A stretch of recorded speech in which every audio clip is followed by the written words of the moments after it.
دا د کرنیزو لاسته راوړنو لپاره د یوې سترې ملي پروژې د چارو هغه وروستي پړاوونه دي چې د هیواد ټول وګړي په بېصبرۍ بشپړېدو ته انتظار کوي. د وطن د آبادۍ دا لوی زیری د قوشتېپې کانال دویم فاز د کیندلو چارې دي چې 90 سلنه یې بشپړې او یوازې 10 سلنه نورې به یې تر راتلونکو څو میاشتو بشپړې شي. د ملي پراختیا شرکت ویان نبی الله ارغندوال وایي د مهال د دغه اوبنیز کانال د دویم فاز چارې د فاریاب ولایت اندخوی ولسوالۍ په مربوطاتو کې روانې دي او شاوخوا 2000 ماشینرۍ پکې په کار بوختې دي. د قوشتېپې کانال د دوهم فاز چارې اوس مهال په خورا چټکۍ سره په بیلابیلو برخو کې روانې دي چې لله الحمد د دوهم فاز د کیندنې چارې 90 سلنه پرمخ تللي دي او پاتې چارې هم د 2000 ماشینرۍ په وسیله په چټکۍ سره پرمخ وړل کیږي. مسئولین زیاتوي چې دغه سترې اقتصادي پروژې چارې له کوم ځنډ پرته پرمخ روانې دي او هڅه کوي چې د ټاکلې مودې تر پایه یې ګټې اخیستنې ته وسپاري. د مسئولینو په خبره د کانال ټولې تخنیکي او ساختماني چارې د افغان انجینرانو له لورې پرمخ وړل کیږي او تر دې دمه پکې هیڅ ډول داسې ستونزه نه ده رامنځته شوې چې له امله یې د کانال چارې له ځنډ او خنډ سره مخ شي.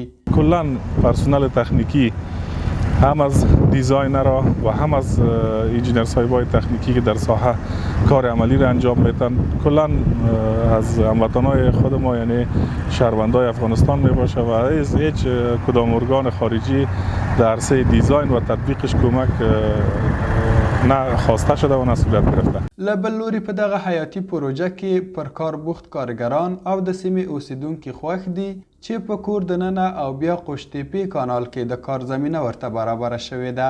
دوی چې د قوشتېپې کانال جوړېدل له خپلو لویو هیلو یادوي وایي د دې پروژې په بشپړېدو سره به سیمه کې کاري فرصتونه ډیر او د ځایي خلکو ګڼې ستونزې راکمې شي. مدت 9 ماه میشه که ما در این پروژه کار میکنیم که با موفقانه در این پروژه ما مردم کار میکنیم. با بسیار خوش هستیم از این پروژه که برای ما و شما کار مهیا شده.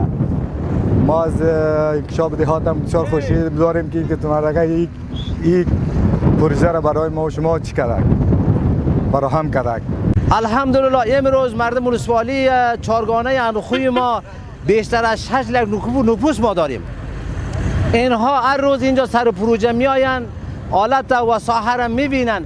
فکر بکنین که هر روز ما روز جشن است. الحمدلله حکومت ها و در طول تاریخی مدت ها به ما وعده های زیاد داده بودند مگم عملی نبود.